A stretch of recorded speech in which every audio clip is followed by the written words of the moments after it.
Shalom, brothers and sisters in Christ. How are you doing today? I hope you're really doing well.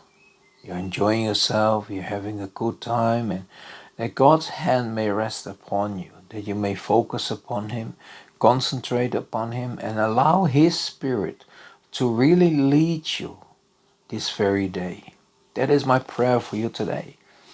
And so today we're going to continue and start talking about peace. What is peace? One definition of peace is the absence of conflict.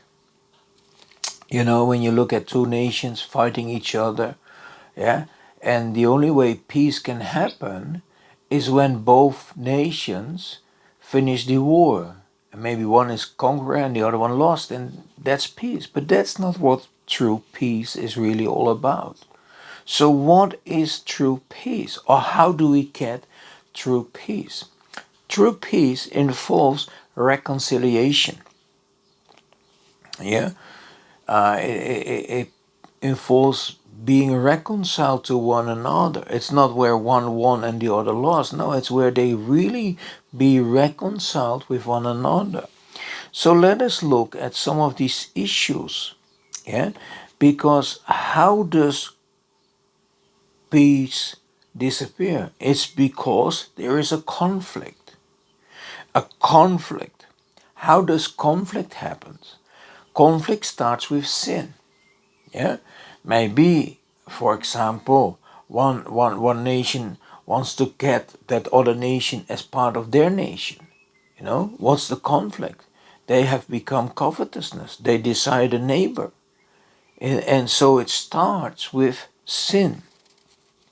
Now, there are two types of conflicts. First conflict is between man and God.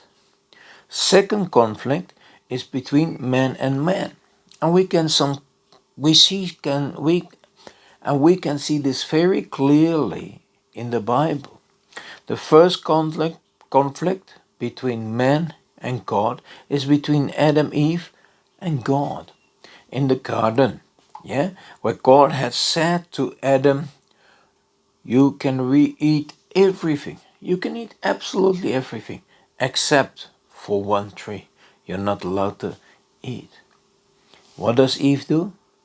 Goes to that tree, looks it's nice, takes its fruit, eats it, gives it to Adam. He eats it. That was the beginning of conflict because they disobeyed God's commandment. Second conflict between man and man, and we can see that straight in the family of Adam and Eve, Cain and Abel. How they had a conflict. Why? Because the offering of Abel was accepted by God and Cain's offering was not accepted. Because he didn't give as Abel did, and that infuriated him. And so what did he do? He killed his own brother. Think about it. Think about all of these things. And how far God really reveals all this already from Genesis onward. You can talk about Esau and Jacob, how they also went through conflict. And it wasn't until they were reconciled to one another that there was true peace. So, brothers and sisters in Christ, we need to understand that God's peace is not the same as worldly peace. Worldly peace, there's still conflict. Worldly peace, there is no reconciliation involved, really. And that's what's involved with God. So, our challenge is that what type of peace do we really want? As I said yesterday, it's not this type of peace. It's the godly peace.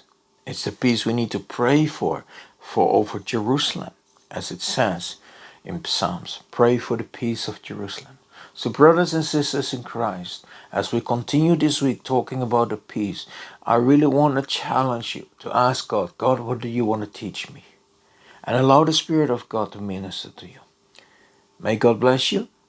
May He shine His face upon you. Have an awesome day. Remember, rejoice in the Lord always. God bless.